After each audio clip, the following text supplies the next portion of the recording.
Baik, assalamualaikum warahmatullahi wabarakatuh. Waalaikumsalam.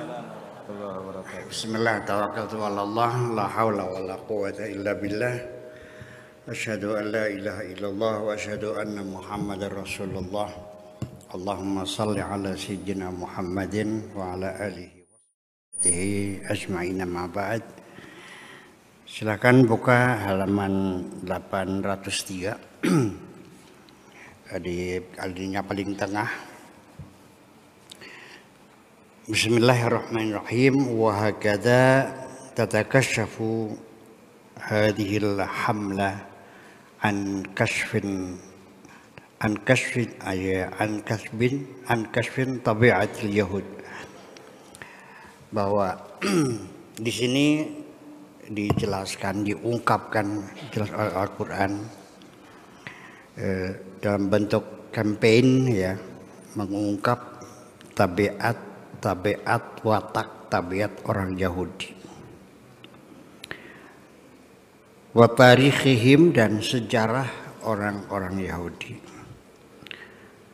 wa fadhati illatihim wa adam al-istijabati lirrasuli, dan juga rekayasa mereka, ya, dan juga tidak merespon dengan positif terhadap para rasul yang diutus untuk mereka,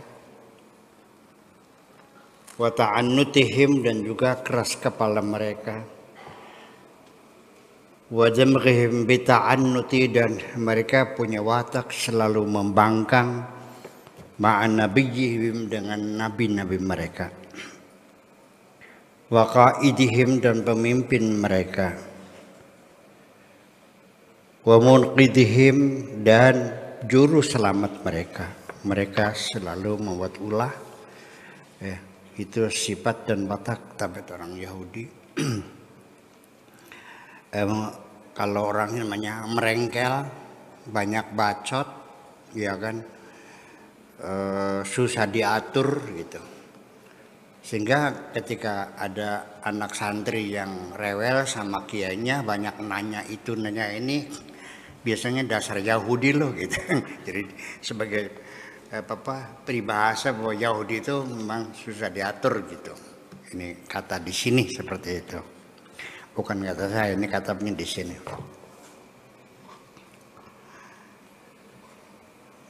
Wa yusru irtikabihim lil munkari, dan juga betapa mudahnya orang-orang Yahudi melakukan kemungkaran.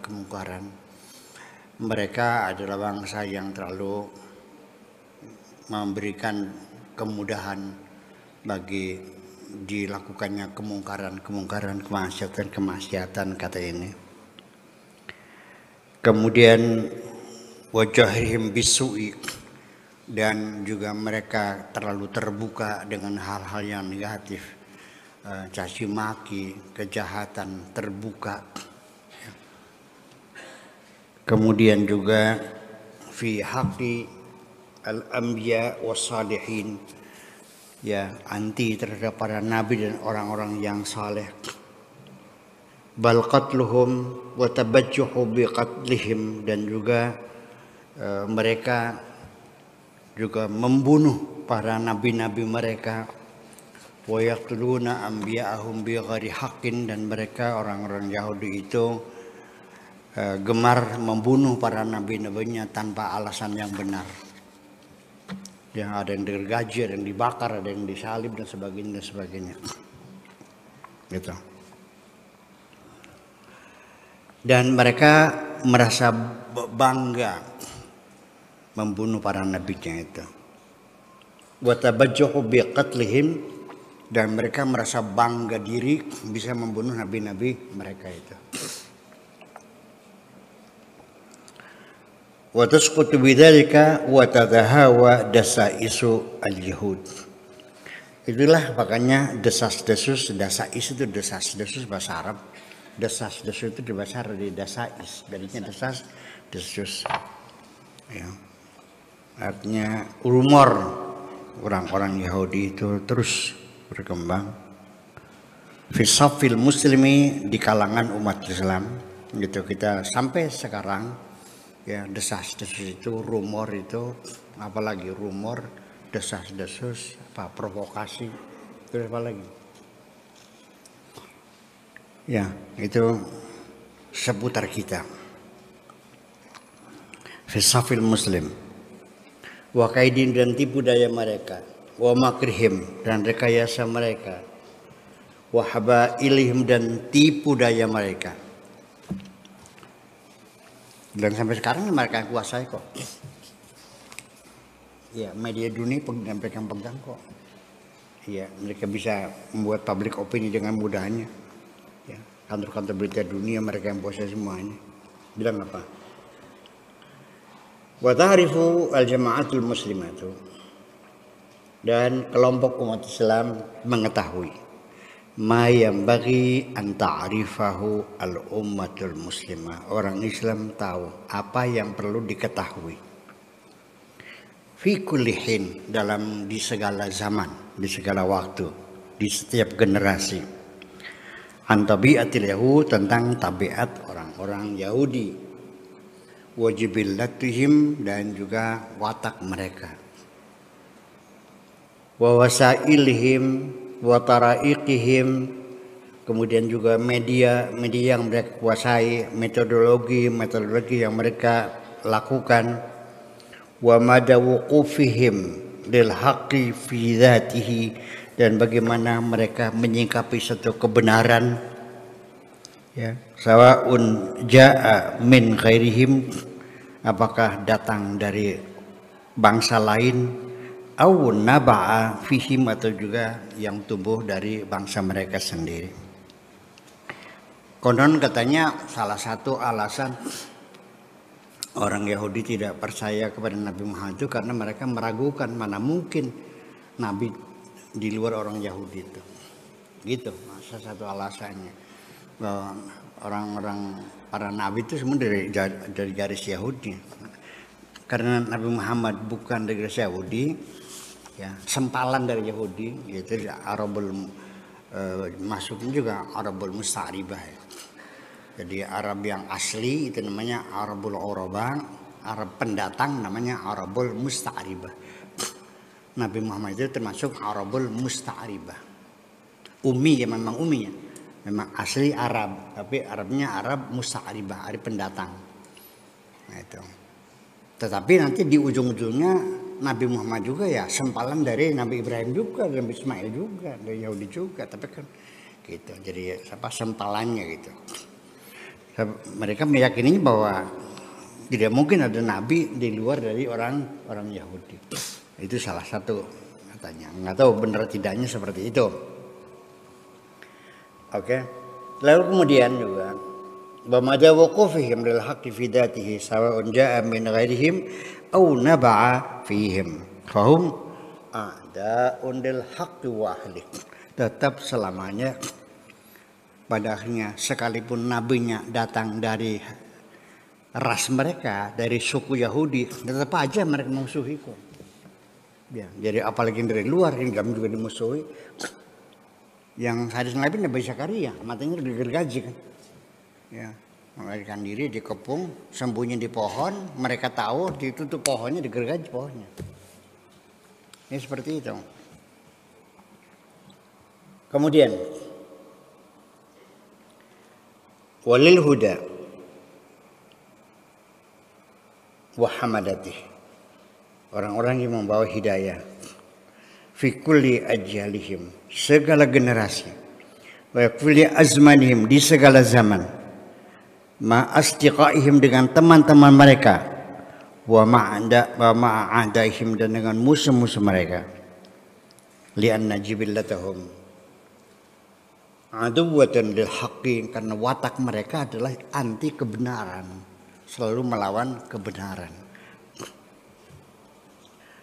Jasiyatun qulubuhum, hati mereka keras, ghalidhatun akbaduhum, jantung mereka sangat kaku sekali.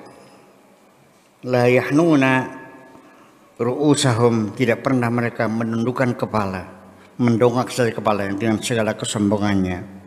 Illa lil mitraqati, kecuali kalau dikampak kepalanya baru menunduk. Ya, kepalanya mendongak terus orang Yahudi itu. Ini kata sini, bukan kata saya. Wala yusallimuna lil haqqi illa wasiful quwwati masalat ala riqabihim. Dan mereka tidak pernah mau menerima kebenaran kecuali harus dipenggal lehernya dengan pedang. Baru mereka tunduk kepalanya. Jadi memang keras dari dulu ya, sampai sekarang juga sama.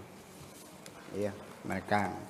Dan yang anehnya lagi, setelah temuan pengetahuan di tangan mereka. Dari nuklir sampai listrik sampai segala macam. Ya, bioteknologi, ya, bioengineering di tangan mereka semuanya. Ya kenapa? Ya, kalau maunya gitu gimana? Ya, jadi tapi memang gini sih. Anak-anak kita juga kalau yang jenius tuh nakal. Betul nggak? Kalau yang pelongo tuh bodoh. Sampai sekarang anak jenius itu selalu nakal. Semua dirusak di rumah. Kasetnya ditarik-tarik, semuanya rada dibuka semuanya. Jadi sangat curious, sangat kepengen tahu. Itu wataknya. Jadi mungkin salah satu sebabnya orang Yahudi pintar ya karena nakal itu. Ya, jadi bahwa apa yang punya anak pintar ya siap-siap aja gitu. Ada plus minusnya. Iya, susah diatur dan seterusnya. Memang seperti itu. Oke, saya kira mungkin itu saja. Tetapi juga kita mesti jujur ya, bahwa cerita tentang Yahudi ini kitab tafsir karangan Said Qutb bercerita tentang Yahudi. Oke, kita terima ada bukti dalilnya. Tapi ya mungkin yang saya berpendapat ya, tapi ya tidak seburuk seperti itulah. Manusia hidup itu pasti ada plus minusnya kok, betul nggak? Ada positif dan negatifnya. Tidak ada orang sempurna di dunia itu, kecuali ya ada plus minusnya. Jadi artinya bahwa nanti sekali lagi apa yang dicari Al-Quran, coba kita sekarang bertanya, Al-Quran diturunkan kepada siapa? Nabi Muhammad. Berapa kali Nabi Muhammad disebut dalam Al-Quran? Berapa kali Fir'aun disebut dalam Al-Quran? Ceritanya tiap halaman punya Fir'aun dulu. Karena yang paling inti itu. Jadi sesungguhnya ketika Allah menceritakan Fir'aun, Yahudi, itu menceritakan kamu sebetulnya mah. Ya mereka mah bola putih aja kalau tahu. Bisa main bola sodok nggak? Nah, bola putih itu apa? Untuk pantulan kan? Ya, yang tujuannya bukan bola putih. Tujuan mah nyindir kamu gitu. Tujuannya menegur kamu. Tapi yang disodok apa bola putih diterjangkan menunggu, namanya juga bola putih. Ya. Ngomongin Fir'aun, tentunya ngomongin kamu juga. Ya, bahwa artinya bahwa